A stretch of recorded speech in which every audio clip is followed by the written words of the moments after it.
Hello student, welcome to VR study group. आज की video में हम क्लास 6 हिस्ट्री का chapter number 1 what, where, how and when को समराइज वे में पढ़ेंगे।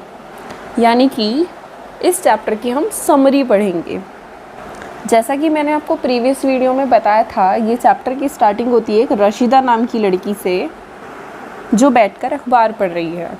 यानी कि रशीदा एक लड़की है जो अखबार पढ़ रही है। उसकी नज़र एक हेडलाइन पर पड़ती है, यानी कि सुर्खी पर पड़ती है, जिसमें लिखा है 100 ईयर्स एगो, यानी कि आज से 100 साल पहले। यहाँ पर रशीदा जानना चाहती है कि कोई कैसे जान सकता है कि आज से 100 साल पहले क्या हुआ था। चलिए देखते हैं। पहली हेडिंग है फाइंड आउट व्हाट हैपन, यानी कि हमें पता करना है कि क्या हुआ था। जैसे कि आपको बीते हुए कल के बारे में पता करना है, यानी कि यस्टरडे के बारे में पता करना है, तो आप क्या करेंगे? रेडियो सुनेंगे, न्यूज़पेपर पढ़ेंगे या फिर टेलीविज़न देखेंगे। नेक्स्ट आपको लास्ट ईयर के बारे में जानना है, यानी कि बीते हुए लास्ट ईयर के बारे में जानना है, जो साल आपका बीत चुका है उसके बारे में अगर आपको जानना है तो आप किसी ऐसे से बात करेंगे जिसको इसके बारे में नॉलेज हो या उसके बारे में पता हो। उसके बाद आता है but what about long long ago, यानी कि आज से बहुत साल पहले की बात। उस बात का कैसे पता लगाएंगे उस टाइम क्या हुआ था। नेक्स्ट हेडिंग है what can we know about the past, यानी कि हम पास्ट के बारे में क्या क्या चीज़ें जान सकते हैं या हमें जाननी चाहिए। जैसे कि पहले के लोग क्या चीज़ें खाते थे, कैसे कपड़े पहनते थे, कैसे घर में रहते थे, क्या वो खाना किस तरीके का खाते थे, गैदरिंग करते थे, यानी कि पहले वो खाने को इकट्ठा करते थे, वो एनिमल हंटिंग करते थे ताकि वो अपने क्लॉथ्स अरेंज कर सकें या फिर एनिमल्स को मार के अपना खाना बना सकें। पहले की क्राफ्ट पर्सन कैसे थे, आर्टिस्ट, म्यूजिशियन, साइंटिस्ट कैसे थे, पहले के गेम कौन कौन से होते थे, पहले के सॉन्ग्स कौन कौन से होते थे, पहले के टाइम के लोग या बच्चे स्टोरीज कैसी कैसी सुनते थे। नेक्स्ट हेडिंग है वेयर डिड पीपल लिव, यानी कि पहले के लोग कहाँ रहते थे या किस जगह रहते थे। यहाँ पर पहली एक्टिविटी है find the river Narmada on map number 1 page number 2, यानी कि पेज नंबर 2 पर जो मैप है उसके अंदर आपको रिवर नर्मदा को फाइंड करना है। चलिए देखते हैं।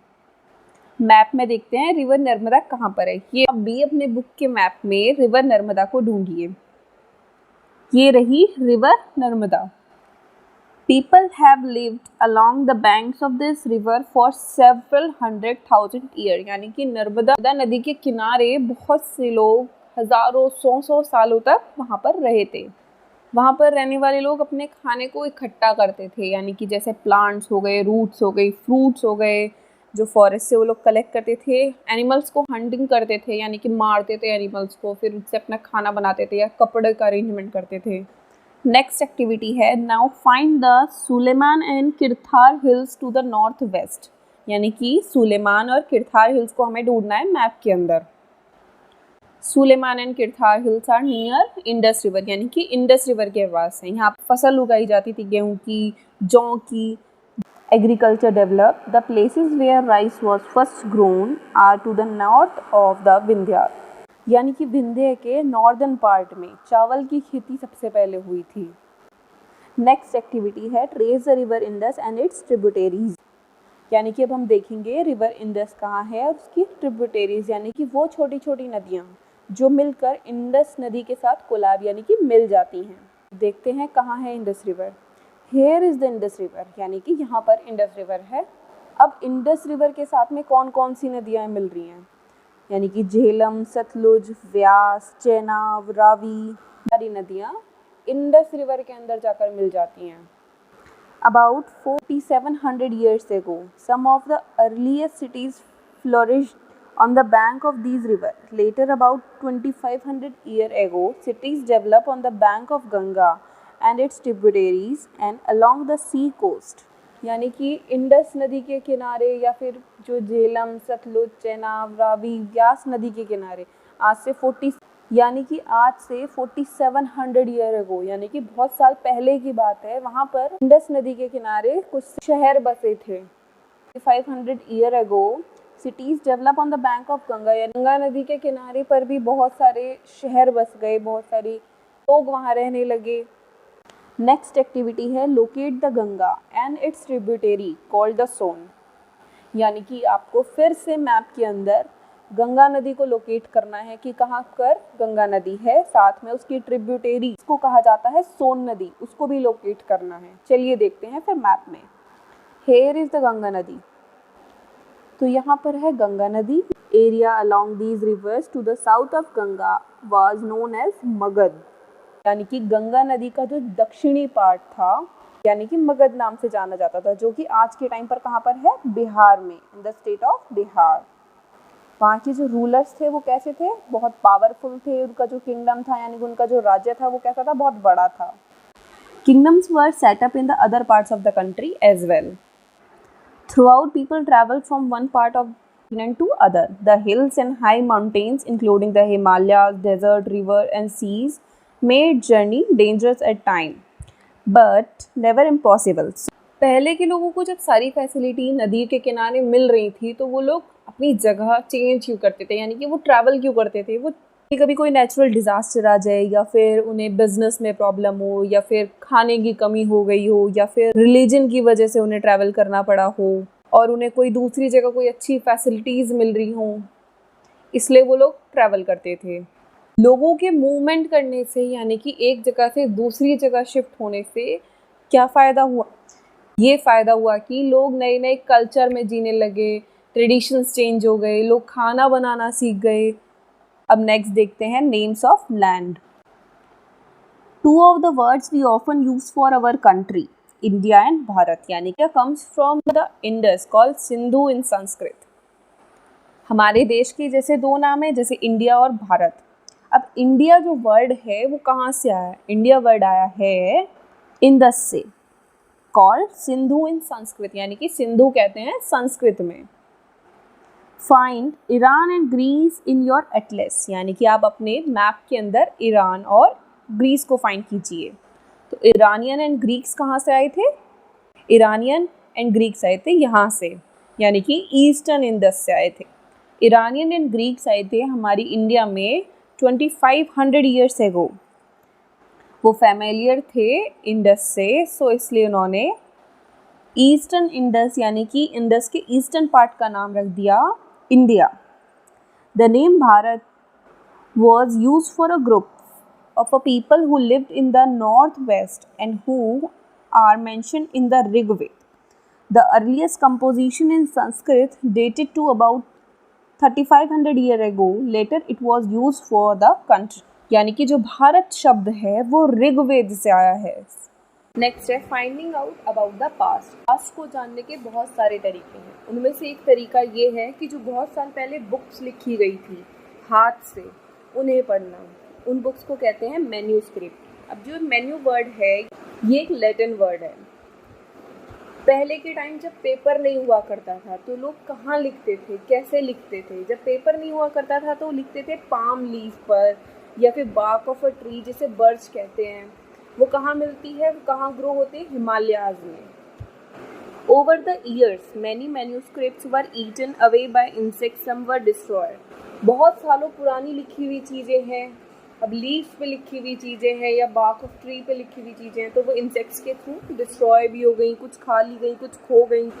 बट मैनी हैव सर्वाइव, यानी कि बहुत सारी स्क्रिप्ट्स आज भी हैं, टेम्पल्स के अंदर रखी हुई हैं, या फिर इन बुक्स के अंदर हर तरीके का सब्जेक्ट है। जैसे यानी कि पहले के टाइम की मेडिसिन हो गई, पहले के टाइम की साइंस के बारे में हर चीज़ है, पहले के किंग कैसे थे, उनकी लाइफ कैसी, कौन कौन से प्लेज होते थे, क्या पोएम्स थी।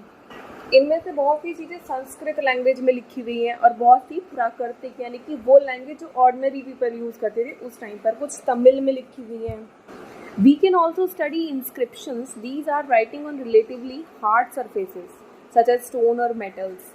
हम inscriptions को भी पढ़ सकते हैं, यानी कि वो लिखाई है जो किसी हार्ड सरफेस पे लिखी है, यानी कि कोई स्टोन मिल गया। पहले के टाइम के लोग खाली होते थे तो क्या करते थे कि दीवार पर कुछ बना दिया या कुछ दीवार पर ही लिख दिया, किसी पत्थर पर लिख दिया, किसी मेटल पर लिख दिया। जैसे पहले के सिक्के मिले या मेटल्स मिले, कुछ उनके ऊपर कुछ डिज़ाइंस मिले जो हैंडमेड थे। Can you think of the advantages writing on a hard surface and what could have been the difficulties? क्या आप सोच सकते हैं कि हार्ड सरफेसेस पे लिखने के क्या क्या एडवांटेजेस हो सकते हैं या फिर क्या प्रॉब्लम्स हो सकती हैं? There were many other things that were made and use in the past, यानी कि बहुत सी चीज़ें जो बनाई गई और यूज़ हुई पास्ट में, उनकी स्टडी जो करते हैं, यानी कि पुरानी चीज़ों की जो स्टडीज़ करते हैं, पढ़ते हैं उनके बारे में, उन्हें कहते हैं आर्कियोलॉजिस्ट। वो क्या करते हैं, पहले की जो बिल्डिंग्स थी, स्टोन थे, टूल्स थे, ऑब्जेक्ट जो यूज़ हुए, पॉट्स यूज़ हुए, या फिर ऑर्नामेंट्स। ऑल्सो एक्सप्लोर एंड एक्सक्वेट का मतलब होता है ज़मीन के अंदर से खुदाई कर कर कुछ चीज़ें निकल रही हैं। जैसे बहुत जगह खुदाइयाँ चलती रहती हैं कि कभी कहीं से कुछ मिला है या कहीं से कुछ मिला है। पहले के वेपन्स, यानी कि पहले औजार क्या यूज़ होते थे, क्या टूल्स यूज़ हो रहे थे, ऑर्नामेंट्स क्या यूज़ होते थे, पहले कॉइन्स कैसे थे, या फिर ऐसी ऐसी चीज़ें भी मिली है जैसे बोन्स हो गई पहले के टाइम की, बेक्ड क्ले हो गई, या फिर ऐसे ऑब्जेक्ट हो गए जो बहुत हार्ड हैं, जो कभी भी डिस्ट्रॉय नहीं हो सकते, बहुत टाइम तक सर्वाइव कर रहे हैं। अब जैसे इस पिक्चर में देखिए, ये एक स्टोन होगा या एक पत्थर होगा जिसके ऊपर ये पेंटिंग मिली है, पहले के टाइम का पॉट है। Archaeologist also look for bones of animals, birds and fish to find what people ate in the past. यानी कि आर्कियोलॉजिस्ट जो होते थे वो ये भी देखते थे कि जो बोन्स मिली हैं वो एनिमल्स की हैं या बर्ड्स की हैं, फिश की हैं। वो ये जानना चाहते थे कि लोग पहले क्या खाते थे। लेकिन जो प्लांट्स हैं वो रेयरली मिले, क्योंकि प्लांट बहुत लॉन्ग टाइम तक सर्वाइव नहीं कर सकते। You think cloth is found frequently by archaeologist? आपको लगता है क्लॉथ इज फाउंड, यानी कि कपड़ा मिला होगा कोई पहले के टाइम का आर्कियोलॉजिस्ट को? Historians, that is scholars who study the past, often use the word source to refer the information. Information को रेफर करने के लिए एक वर्ड यूज करते हैं जिसे कहते हैं source. Found from the manuscripts, inscription and archaeology, यानी कि वो कहते हैं जो वो पास्ट को स्टडी करते हैं या फिर जो वो इंफॉर्मेशन फाइंड आउट करते हैं पास्ट के बारे में, उसे वो वर्ड यूज करते हैं जिसे कहते हैं सोर्स, जिसके अंदर क्या क्या चीज़ें इंक्लूडेड होती हैं, मैन्यूस्क्रिप्ट्स, इंस्क्रिप्शंस एंड आर्कियोलॉजी, यानी कि पुरानी किताबें, इंस्क्रिप्शन यानी कि हार्ड सरफेसेस पे लिखी गई चीज़ें, and archaeology. One sources are found, learning about the past become an adventure as we reconstruct it bit by bit. So historians and archaeologists are like detectives who use all these sources like clues to find out about the past. जब ये सभी sources मिल जाते हैं और इनके बारे में कुछ खोज करने की कोशिश होती है, यानी कि इसके बारे में हम पता लगाने की कोशिश करते हैं, तो ये एक एडवेंचर बन जाता है। इसे हम रिकंस्ट्रक्ट, यानी कि पहले से कड़ी जोड़ते हैं कि हाँ इस समय ये हुआ होगा, फिर ये हुआ होगा, ये ऐसे मिला होगा। सो हिस्टोरियंस और जो आर्कियोलॉजिस्ट होते हैं उन्हें एक डिटेक्टिव की तरह बोला जाता है कि अच्छा उन्हें कोई चीज़ मिली कहीं या कहीं खुदाई हुई तो ये चीज़ मिली, तो उन्होंने वो चीज़ के बारे में जांच की कि अच्छा ये ऐसे हुआ होगा, ये ऐसे हुआ होगा, या ये किसने किया होगा। They are like detectives. Next है वन पास्ट और मैनी, यानी कि क्या हमारा एक पास्ट है या बहुत सारे पास्ट हैं। Did you notice the title of this book? क्या आपने नोटिस करा है इस बुक का title? We have used the word past in plural to draw attention to the fact that the past was different from different group of people. For example, the lives of herders or farmers were different from those of kings and queens. The lives of merchants were different from those of craftsmen and so on. यानी कि जो हमारा past है, जो हमारी book का title है, वो हमें ये बताता है कि हमारा जो पास्ट है या हर किसी का पास्ट हर किसी के लिए अलग है। जैसे किंग और क्वीन का पास्ट है या फिर किसी मर्चेंट का पास्ट है तो दोनों में डिफरेंस होगा, या फिर किसी क्राफ्टमैन का पास्ट है या फिर कोई फार्मर है, उसका पास्ट, सबका पास्ट अलग अलग है। इसीलिए इस बुक का टाइटल है our past. Also as is true even today people follow different practices and custom in different parts of the countries, यानी कि जो आज के टाइम पे भी ये सच है, कोई कुछ लोग अलग अपना पास्ट सोचते हैं, कुछ लोग अलग सोचते हैं अपना पास्ट, कुछ के लिए पास्ट अलग है, कुछ के कस्टम्स अलग हैं, यानी कि रीत रिवाज ही अलग हैं। ये किस वजह से? क्योंकि उनका पास्ट अलग है। For example, today most people living in Andaman island get their food by fishing, hunting and collecting forests. Besides, there is another kind of difference. We know a great deal about kings and the battles they fought because they kept record of their victory. Generally, ordinary people such as hunters, fishing folk, gatherers, farmers or herders did not keep record of what they did, while archaeology help us to find out about their lives there is much that remain unknown. यानी कि जो राजा महाराजा होते थे पहले के time के, अगर उन्होंने कहीं कोई जंग जीती है या किसी कोई बैटल हुई है तो उसका वो रिकॉर्ड रखते थे कि कुछ सामान रख लिया या कुछ चीज़ें रिकॉर्ड में रख ली। लेकिन जो लोकल लोग होते हैं, यानी कि जो ऑर्डिनरी पीपल होते हैं, वो लोग हंटिंग करते हैं या फिर फिशिंग करते हैं, तो उनका कोई रिकॉर्ड। नेक्स्ट है व्हाट डज डेट्स मीन, यानी कि जो डेट है उनका मीनिंग क्या है।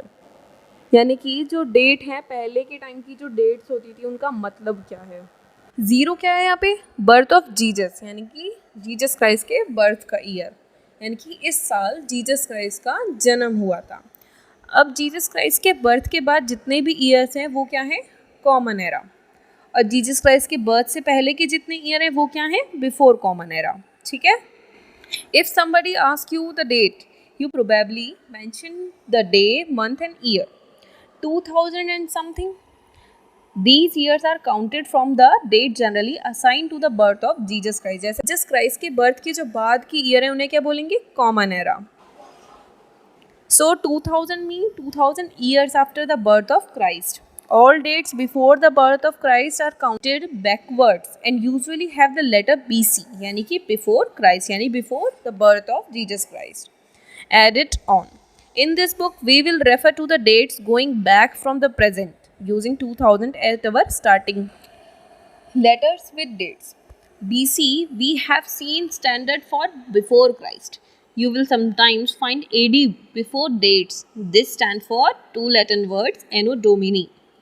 यानी कि जीसस क्राइस्ट के जो बर्थ के बाद के जो ईयर्स हैं उनके लिए हम क्या यूज़ करेंगे, Anno Domini, meaning in the year of Lord, यानी कि जीसस क्राइस्ट के बर्थ के बाद के years. So 2012 also can be written as AD 2012, यानी कि after the birth of Jesus Christ, Anno Domini. Sometimes CE is used instead of AD and BC instead of BC. The letter CE stand for common era, यानी कि Jesus Christ के birth के बाद के year को common era भी कहते हैं। And BCE for before common era, यानी कि जीसस क्राइस्ट के बर्थ के पहले की years. We use these terms because the Christian era is now used in the most countries of the world. In India, we began using these forms of dating from about 200 years ago, and sometimes the letter BP meaning before present are used. आपके लिए ये homework है, जो page number 3 पर date mentions की गई हैं उसके लिए आप कौन सा लेटर यूज़ करेंगे, मुझे आप कमेंट सेक्शन में कमेंट कर बताओ। आज की वीडियो के लिए बस इतना ही, मिलते हैं नेक्स्ट वीडियो में।